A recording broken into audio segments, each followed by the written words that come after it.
Hi, Bill from CJ Pony Parts. A couple months ago, we installed a RetroSound Zuma radio on our '67 Mustang convertible. The Zuma's vintage look with modern features makes it a great choice for your classic Mustang. RetroSound's now taking that one step further with their new Model 2 radio. The first classic car stereo specifically designed to work with your iPod or your iPhone. This radio has all the features you'd expect in a modern stereo, yet it's specifically designed to fit your classic Mustang. The Model 2 radio features the vintage push-button design and is available with either a black or a chrome surround. It has a 4-channel 100-watt amplifier as well as an AM/FM tuner with 30 presets built in. Their patented InfiniMount system allows it to fit in pretty much any classic Mustang you would like. It includes a microphone for Bluetooth use, 2 auxiliary inputs, 2 USB inputs, and pre-outs for both your front, rear, and subwoofer amplifiers. RetroSound includes all the hardware necessary to install their InfiniMount system. Both the speaker and the power plug also disconnect, making for an easy installation. You'll need to order the knob and bezel kit to fit your specific year Mustang. In our case, we have the bezels and knobs for a 64 through 66, which we'll be installing in our weekend wrench project car. For this installation, you'll need a short Phillips head screwdriver, a pick, a small flathead screwdriver, 3/8 ratchet, 1/2-inch socket, 1/2-inch open-end wrench, 1/4-inch ratchet, 5/16 socket, multimeter or test light, wire crimpers, wire strippers, and electrical tape. Our first step is to remove the existing radio. Even though we have to question his use of dice for controls, thankfully he didn't cut the dashboard to make our installation much easier. Once you disconnect the battery, you can start by removing the radio. Most shaft radials are removed the same way. You pull off the knobs first, and pull off the bezels behind them, and there'll be 2 retaining nuts holding it in place. Once you remove the retaining nuts, the radio is going to fall from behind.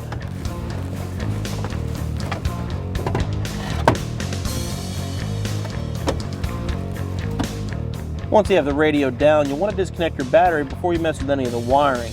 Once that's done, you start taking a look at these harnesses here and try to figure out how they wired this radio in. A couple wires just twisted together, that's always a good thing. Disconnect our antenna and we can remove our old radio. Previous owner had done what we can only call creative wiring here, so we're just going to cut everything out and we're going to start over again. Our radio is going to require a 12-volt constant source, a 12-volt switch source, and a ground. The constant we can get directly from the battery and the ground's easy. For the switch, we're going to go right to the source and tap into our ignition switch. First step is to turn your key to the accessory position. You want to grab a small pick. A tiny little hole right below the key. You're going to press that in, and then you're going to turn it counterclockwise past the accessory, and you can pull it straight out. Once you remove the key and the lock cylinder, make sure that you're careful not to turn it at all. You want to leave it exactly the same way it was. It'll make it much easier to put it back in the car. Now we have to separate the ignition switch from the ignition bezel itself. To do that, we have to go underneath the dashboard. You want to reach up behind and grab the back of the ignition switch. The ignition switch is held into the bezel by a spring. You want to push in and turn counterclockwise to release it. It'll release and the bezel will pop out, and you can fish the ignition switch underneath the dash. The stud on the back of the ignition switch is switched power. We're going to run our wire over to that for our stereo.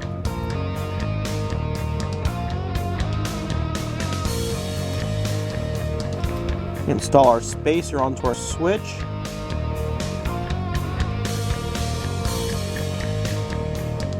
And we're going to fish the switch back up into the dash.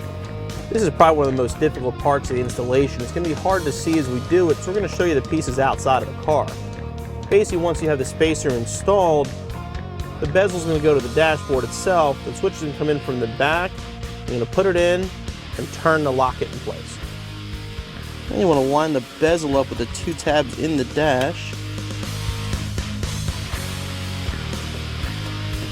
Once that locks into place, you push your new switch in and turn. I'm going to reinstall the key the same angle we took it out, but lined up just past accessory.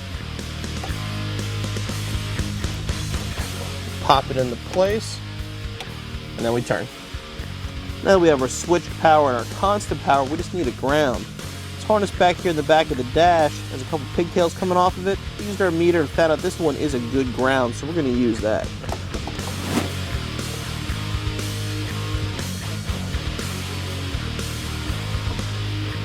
RetroSound radio comes with a separate power harness and a separate speaker harness. Now that we have our power wires and our ground wire run, we're going to install this harness next.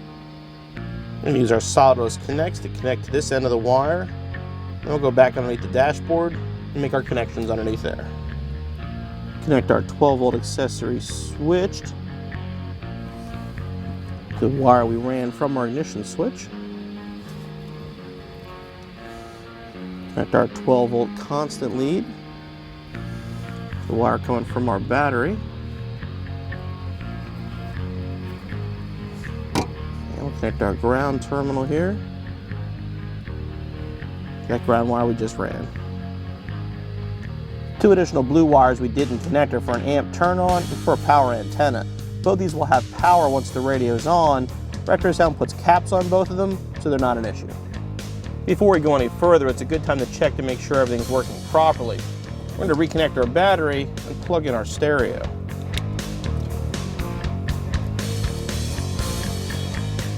Turn our key to accessory on. Should get the clock, which is good. Hit the switch to turn our radio on. And everything's turning on like it's supposed to. Now we can continue with our installation. Since we're upgrading our stereo, the factory AM speaker in the dash isn't going to cut it anymore. We're going to swap that out with a good new stereo speaker. We'll start by removing the 2 screws in the dash peg. Now I'll grab a pick and we'll just pull up on our grill.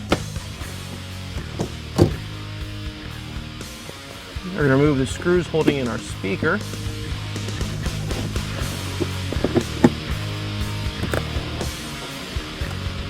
We're going to be installing the stereo upgrade speaker in the dash to work with our new stereo. Like the original speaker, it's 2 drivers, so it's true left and right stereo. It comes with a speaker wire already soldered onto the speakers.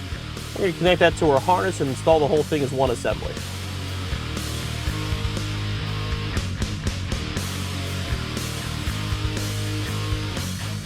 Now we're going to install our new speaker. Make sure you have the side correct. We have this one as our right side speaker. Just want to make sure what goes in is facing towards the right.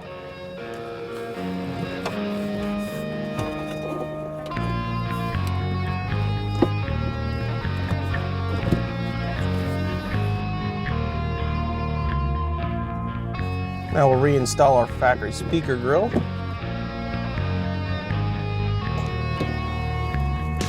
Now we're ready to assemble our radio to put it into our dashboard. The beauty of RetroSound's InfiniMount system is one chassis will fit pretty much an infinite amount of vehicles. The only drawback, it takes a little bit of time to assemble it to fit your specific vehicle. They offer these spacer kits, which we're going to be using for our 65 Coupe. Use a little bit of hardware to make it fit your dash properly. We're going to use a 64 through 66 repair panel to get the spacing correct on a radio before we install it. This is not necessary. You can simply put it in and out of the car a couple times. This will be much easier for us to show you what we're doing. If you need one of these for your car, we suggest fitting the radio to it before you install it in your dash. If you're not looking to put the radio inside the car a couple times to get it right, you can have one of these for less than $20. We're going to start by installing the side brackets. They are labeled, so make sure you have the correct side. You don't want to make these screws too tight. As you can see, you have forward and back as well as up and down adjustment. We're just going to get them in there so we can get it in place, and then we'll adjust them as necessary. This will be the most time-consuming part of your installation. You have to get the stalks to fit properly with your brackets, but also fit properly in the dashboard. You're going to start by installing 1 nut and 1 washer on each stalk. Now you want to put the faceplate on the radio to get an idea of the spacing required. You want to make sure it's flat and even with the bottom of the radio. And we'll plug in our stalk to the side of the radio here.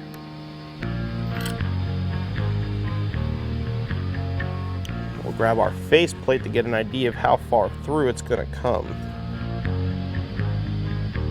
Okay, you want to make sure you just have a couple threads visible, so the spacing on that's pretty good.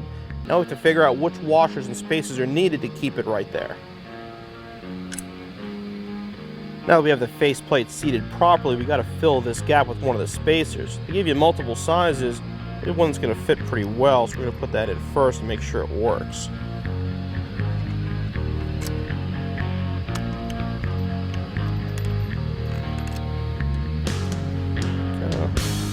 Now our faceplate sits up against the bracket, has the proper spacing, so we're going to put another washer nut on the front. You don't want to tighten it down too much just yet. We're just going to give it one turn just to make it a little snug.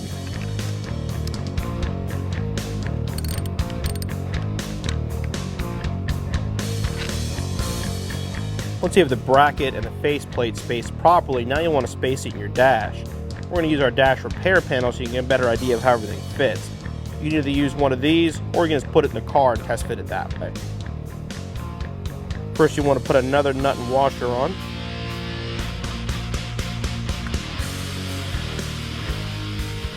Spacing on our dash is pretty good. We're going to pull this nut back just a little further to get it a little tighter.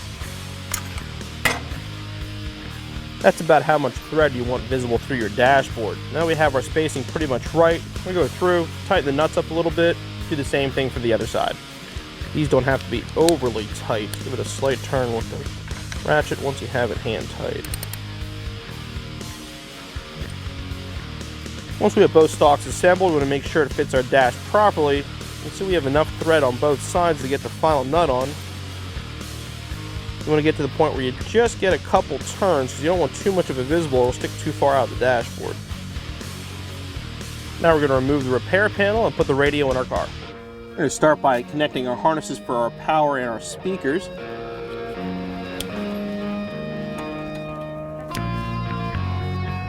Connect our antenna. Now we're ready to fish our radio up into our dashboard.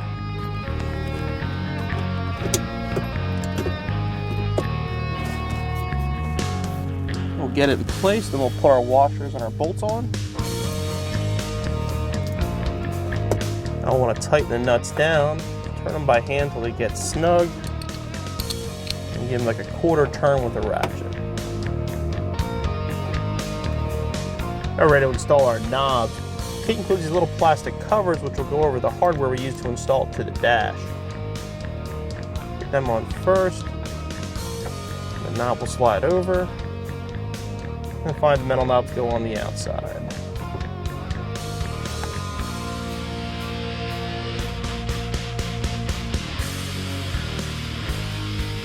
To complete our installation, we're going to tie up all of our harnesses. You want to make sure there's no bare wire, so if you're not using these speaker wires, you'll want to tape them up. You also want to make sure all the plugs that you need are visible and accessible. The USB connections come with a nice length of cable, allowing you to fish them pretty much anywhere in the car you'd like to. Common places would include the glove box, others hang underneath the dashboard. In our case, we do plan on a console down the road. We're just going to leave them in the center of the car for now. The radio includes this wired mic for Bluetooth operation, so we're going to connect that underneath the dash as well.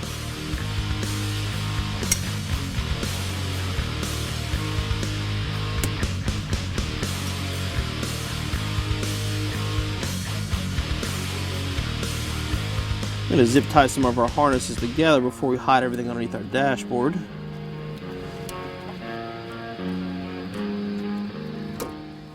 A RetroSound radio has so many features that it'd be impossible to cover everything, so we're going to show you a few of the details that make the RetroSound unique. As you can see, the display is constantly changing colors. You can pick any one you want to keep with, or you can leave it on random like this where it'll just constantly scroll through the different colors. Now we're going to turn it on.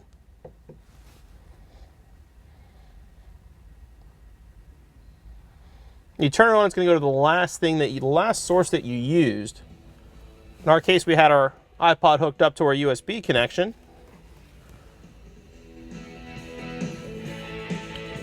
It's going to pick up right where it was playing last. It can tell you the track, the time into the track, as well as the artist, the name of the song, and what album it's on. You can control your iPod right from your radio now and change tracks.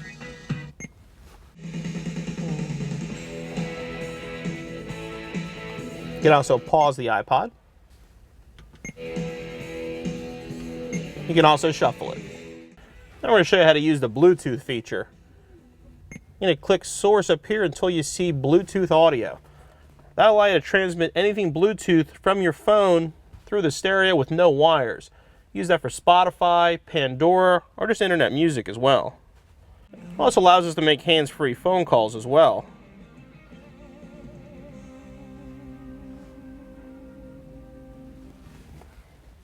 Once you make a phone call, it's going to mute your stereo. You're going to hear the phone through your speaker. Thanks for calling CTA Pony Parts. This is Rick.